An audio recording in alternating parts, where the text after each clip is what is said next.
I recently discovered that Claude's web browser voice mode is different than the voice mode in the app. I'm not crazy about the voice mode in the app. It's a bit awkward. But the web browser version, it's a different experience completely. That's what we're going to check out in this video. If you haven't done so already, don't forget to hit the like button and subscribe. Check out the 90-day program in the links in the description. Now let's begin. All right, why don't we start with an interactive story challenging me to use my creativity and express myself. Hello? Hey, Luke. How's it going? It's going good. I'm working on my spoken English skills.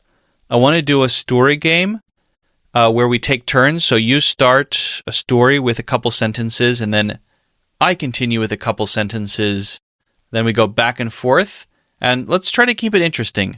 Twists, new characters, and then at the end, tell me if I made any mistakes or if I could improve my vocabulary or speak more naturally. Oh, I love that idea. Okay, let me kick us off with something fun. So there's this woman named Clara who inherits an old bookshop from a great aunt she never even knew existed. On her first day opening it up, she finds a handwritten note tucked behind the counter that says, "Don't sell the blue book on the third shelf." Your turn. Of course, the first thing that she does is goes over to the third shelf and look to see if there is a blue book there. And of course, there is. For weeks, she obeys the wishes of her great aunt, but curiosity eventually gets the better of her. Nice. Okay, so one thing you said, goes over to the third shelf and look. That should be goes over and looks to match the tense. Since you started with, the first thing that she does is goes. Just a small thing, but it keeps the flow smooth. So one night, Clara finally opens the blue book, and inside every single page is blank except for the last one, which has a single sentence. If you're reading this, they're already here. Suddenly she hears footsteps upstairs in the apartment above the shop, even though nobody lives there. What happens next? Wow, that's terrifying. She immediately freezes, breaks out into a cold sweat, her mind racing with the possibilities. Surely, the timing of opening the book could have nothing to do with the sound of the footsteps upstairs. There must be an explanation, but what could it be? Good energy there. One small thing. You said, surely the timing, that's just a punctuation slip, should be a space after the period. Also, surely doesn't quite land now. You're correcting your own, I'm speaking, you're writing down what I'm saying. So anything you correct that's punctuation related is from you and your dictation abilities. Do you understand? You're absolutely right. I apologize. You're speaking to me, so punctuation errors aren't really your mistakes. That's on the transcription side. Let me focus on the actual spoken English instead. So, your turn was great. You nailed the pacing and the descriptive language with breaks out into a cold sweat, her mind racing. That felt really natural and vivid. Okay, so Clara creeps toward the staircase at the back of the shop, her heart pounding, and at the top of the stairs, she sees a figure in an old coat, just standing there perfectly still, staring down at her. Then the figure speaks in a voice that sounds oddly familiar. You opened it, didn't you? What does Clara say or do? I shouldn't record videos at 9 p.m. when it's dark outside. That is so scary. I don't want to think about this. Okay. She doesn't respond. Instead, she's slowly backing away out from the staircase, hoping that the figure at the stair will, being still, and she can too escape, because the fear is too much for her to bearing. Okay, so a couple things to smooth out the natural flow. Out from of the staircase got a little tangled. You probably meant away from the staircase. And then will being still should be will stay still. And Escape because has a double because, so just one there. Also, too much for her to bearing should be too much for her to bear. But honestly, the emotion and the pacing you captured, that panic, the stammering almost, that actually works really well for the character in that moment. She makes it to the door and gets outside, breathing hard on the sidewalk. A car pulls up slowly next to her with the window down, and an older woman leans out. Get in, I can explain everything about that book. Do you trust her? Frozen in fear, not knowing anything else she can do, and looking for any of the other escaping, she deciding to get in because the alternative is the terrifying thing on stairs. Good stuff. Just one thing, not knowing anything else she can do and looking for any of the other escaping, is a bit unclear. I think you meant looking for any other way to escape, right? And she deciding to get in should be she decides to get in, to keep it present tense. But the logic of the choice works great. Desperation driving her forward. All right, so Clara slides into the passenger seat and the woman immediately hits the gas. My name is Margaret, and I was your great-aunt's partner for 30 years. That book is a key. It opens doors to places that shouldn't exist. And that thing upstairs, it's been guarding the shop for decades, waiting for someone to open it. Clara's hands are shaking. What do you want from me? I can't take it anymore. All right, let's do a different exercise. Still working on my improvisational speaking skills. Here we go. I want you to pretend we're co-hosting a podcast and we have to fill 2 minutes of dead air because our guest hasn't showed up yet. I want to pick. You can pick a random topic and throw it at me, and I have to talk about it smoothly with no preparation. And then after, tell me how I did in terms of fluency. You don't have to correct mistakes necessarily, but see if you can give me alternate phrasing and improve my overall fluency. Oh, I like that. That's a solid improv challenge. Okay, here's your topic. What's the weirdest thing you've ever found while hiking?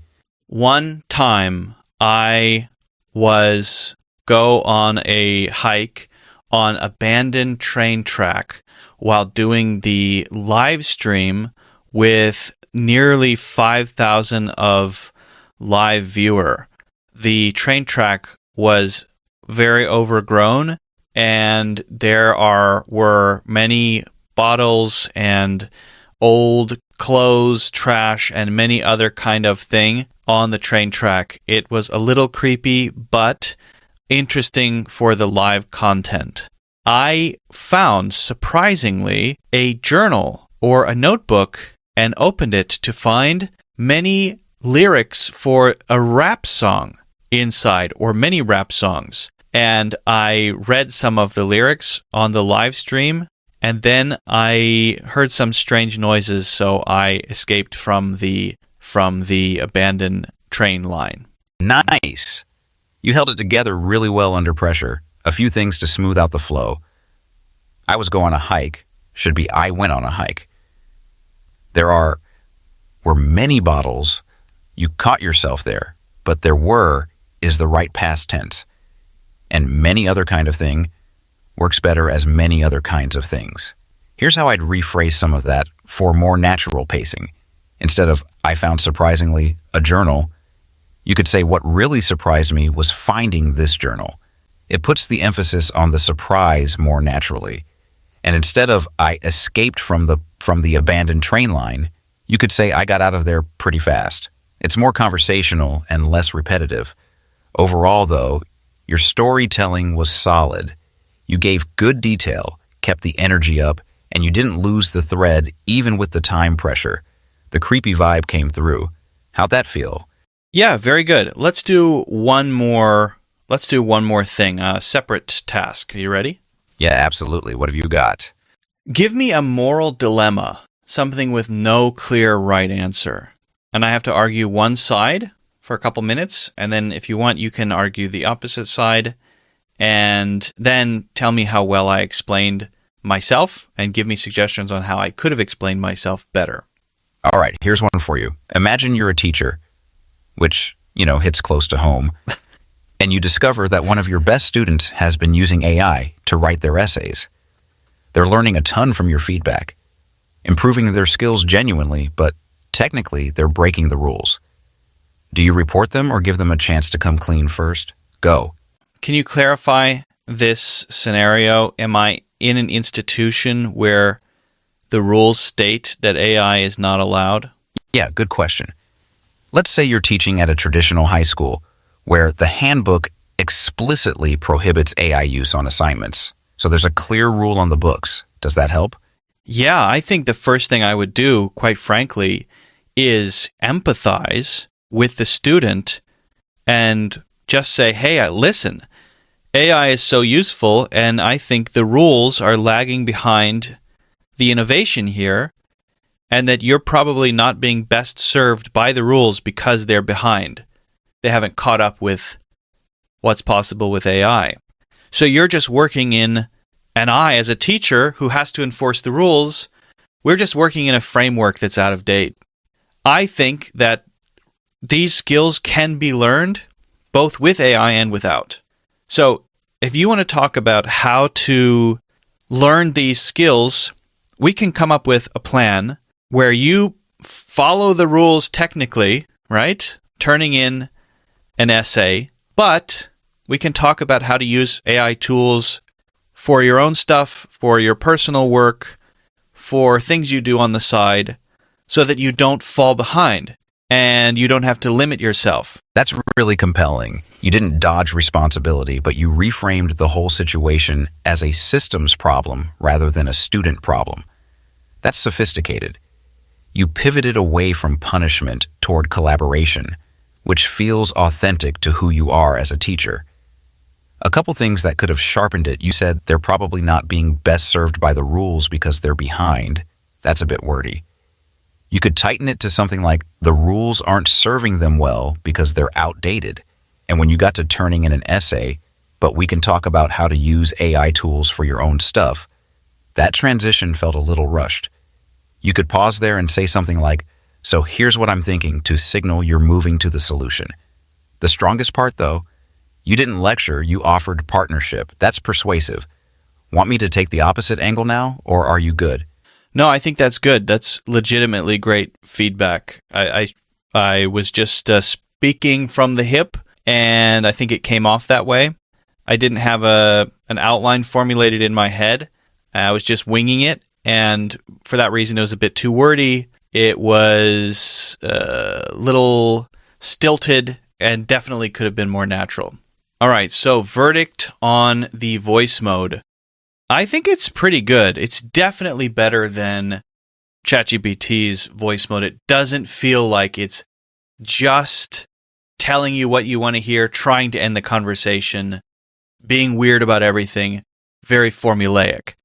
There's a little bit too much, maybe what's called sycophancy here, but definitely not as much as ChatGPT. It's more neutral, more similar to Gemini, so I would equate this. I think the closest to this is probably Gemini. Gemini and Claude may be right at the top in terms of what I think are just the best to use right now for most things.